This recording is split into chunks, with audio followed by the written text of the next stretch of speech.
konzi ko Yesu azaza kandi akaba yegereje, ubu se koko nditeguye uko bikwiriye mutima wanjye. Nongeye kuguha ikaze nshuti muvandimwe tubana umunsi ku wundi, nizere ko uri amahoro aho uherereye hose, waba uri hano mu Rwanda nukuri amahoro y'Imana abane nawe. Hano i Kigali haramutse ikintu bita ubukonje bwinshi cyane, kuko imvura irimo iragwa imeze nabi kabisa.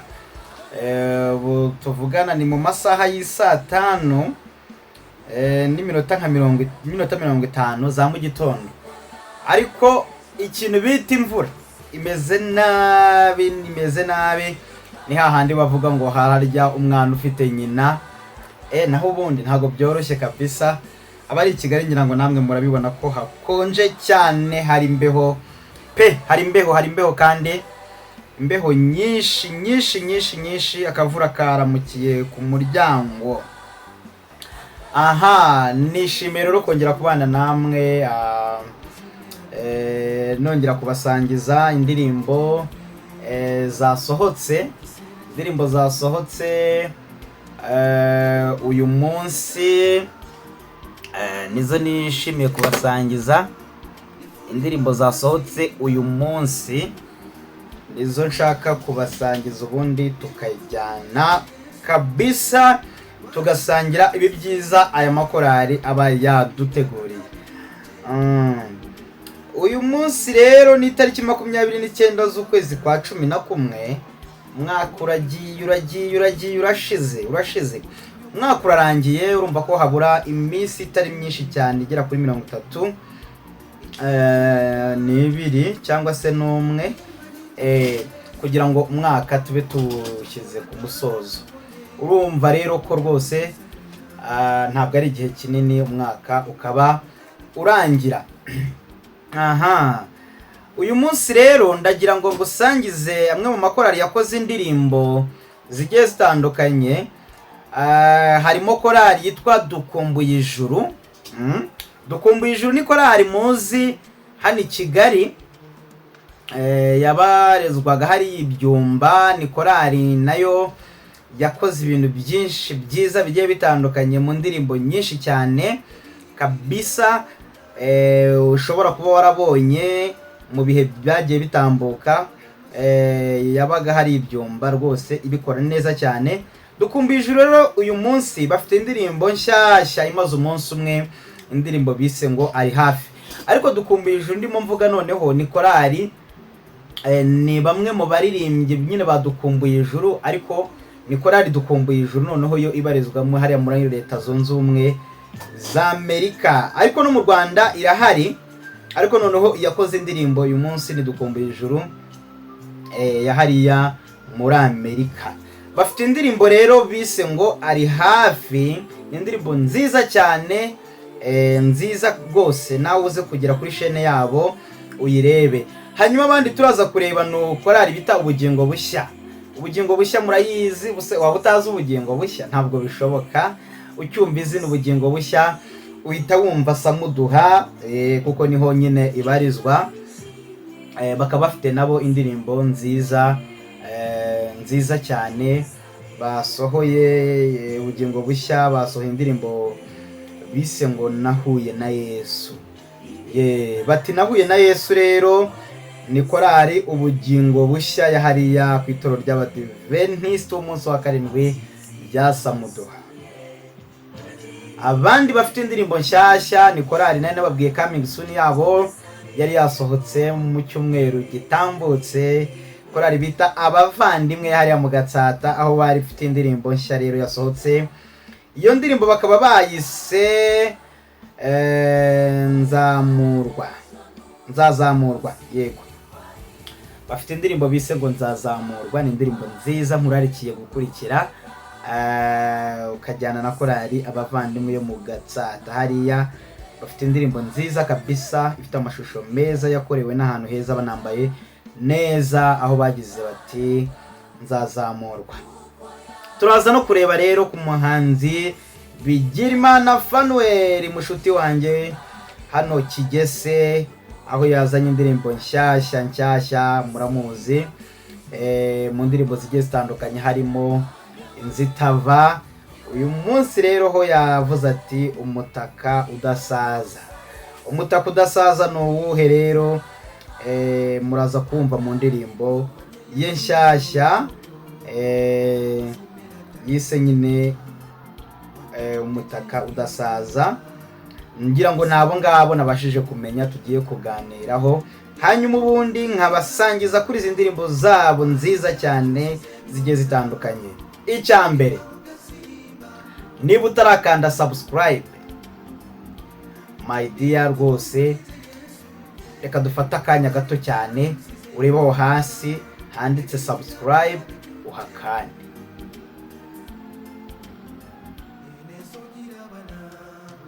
Urakoze cyane, ndizera ko ubikoze rwose. Niba wari utarabikora rwose, kuba ubikoze ni umugisha kandi tunejejwe nabyo. Ni itafari rikomeye cyane kuko bituma tubona ko hari umubare runaka w'abantu badukurikira kandi ubona dusapotinze mu buryo bumwe cyangwa se ubundi. Hanyuma rero reka tujyane na korali Dukumbuye Ijuru yahariya muri USA, muri Amerika. Hanyuma ubundi tubacishiriza akantu gato k'indirimbo yabo yiswe ngo Ari Hafi, imaze umunsi umwe igiye hanze. Hanyuma n'uwumva ugize amatsiko, ndabizi ko urayagira, uhita unyarukira kuri chaîne yabo ukande subscribe, naho ubundi unayisangize bagenzi bawe ubashe no kuyireba yose. Gira amahoro. Reka tujyane na korali Dukumbuye Ijuru aho bagira bati Ari Hafi.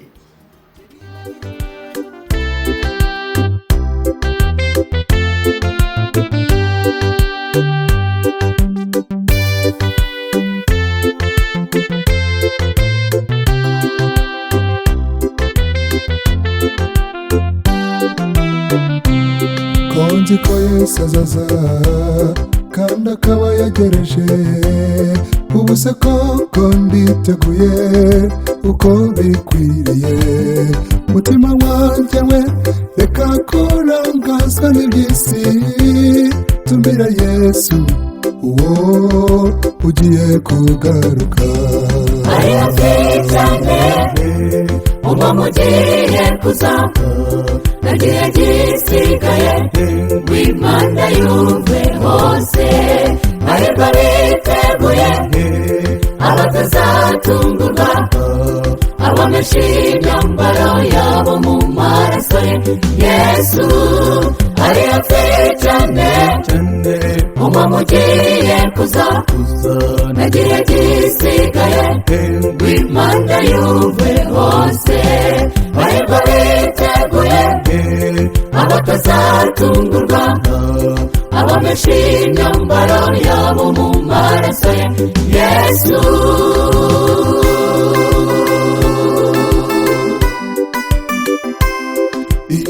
nyuma ya korali Dukumbuye Ijuru aho bagiraga batari hafi, rero turajyana na korali Ubugingo Bushya yahariya Samuduha, ni mu mujyi wa Kigali, aho barimo bagira bati nahuye na Yesu. Nahuye na Yesu ni korali Ubugingo Bushya yahariya Samuduha. Reka twumveho gato ubundi tujye kuri chaîne yabo tubashyigikire ndetse tuyumve yose.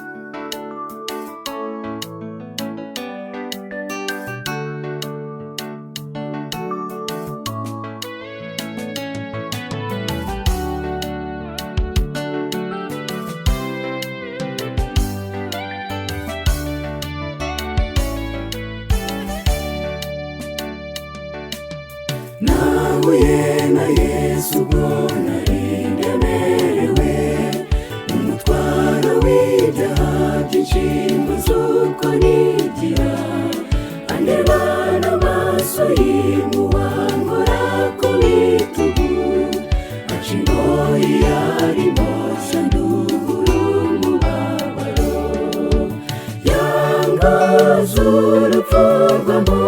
umudendezo ndabona ubugingo nge biranyuze mva mu mugabane w'abarimbuka duwe nawe n'uwanjye ntacyo nyishisha yanguze urupfu rwo mu mudendezo ngabana ubugingo nge biranyuze mva mu mugabane w'abarimbuka duwe nawe n'uwanjye ntacyo nyishisha. Wow. Mbega indirimbo nziza cyane ya korali ubugingo bushya bati nahuye na Yesu. Ni indirimbo nziza, jya uyirebe, ifite amajwi meza, arrangement ikoze neza. Dushima Enoke umutoza wabo, mushuti wanjye kabisa, aba yabigiyemo neza agafasha bagenzi be ibintu bikagenda neza. Ni indirimbo nziza cyane aho bagiraga bati rero nahuye na Yesu.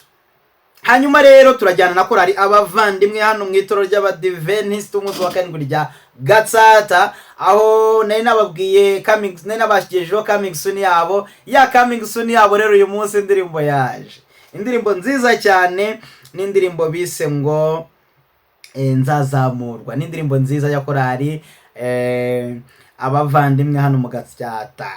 Reka twumve icyo batubwiye rero ku ndirimbo yabo, aho bagize bati nzazamurwa. Reka tujyane.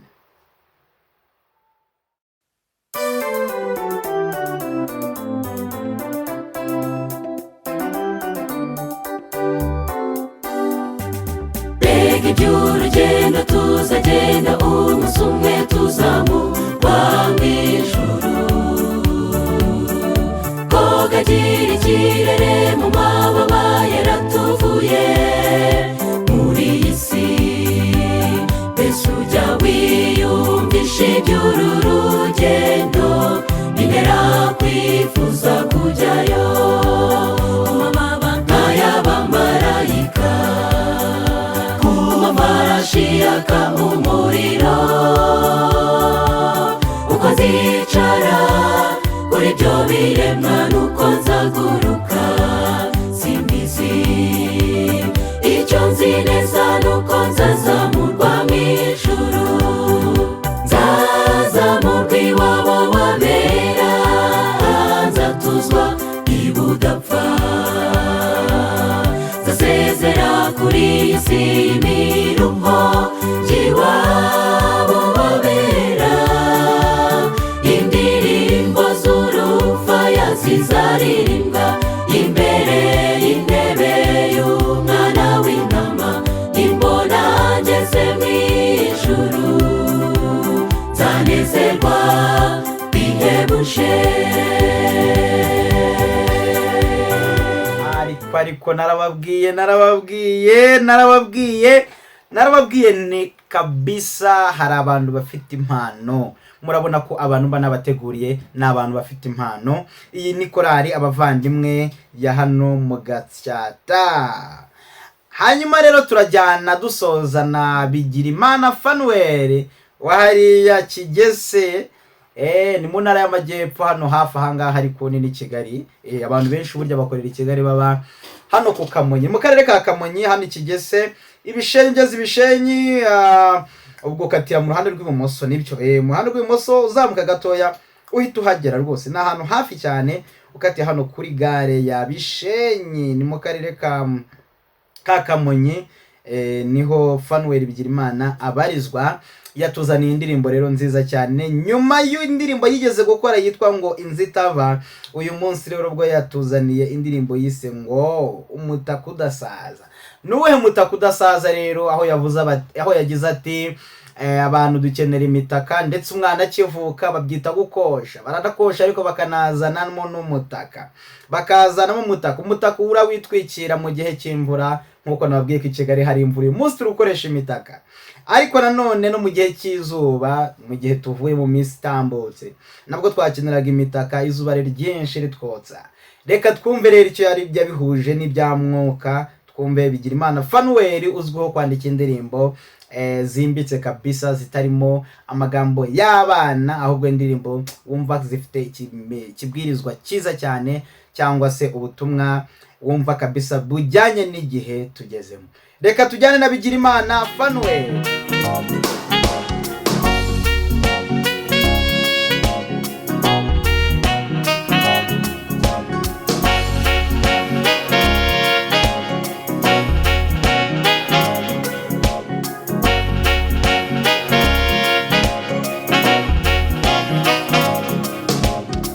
Ubutaka ni igikoresho cyiza gikoreshwa n'umuntu ubangamiwe cyane imvura cyangwa se izuba rikaze.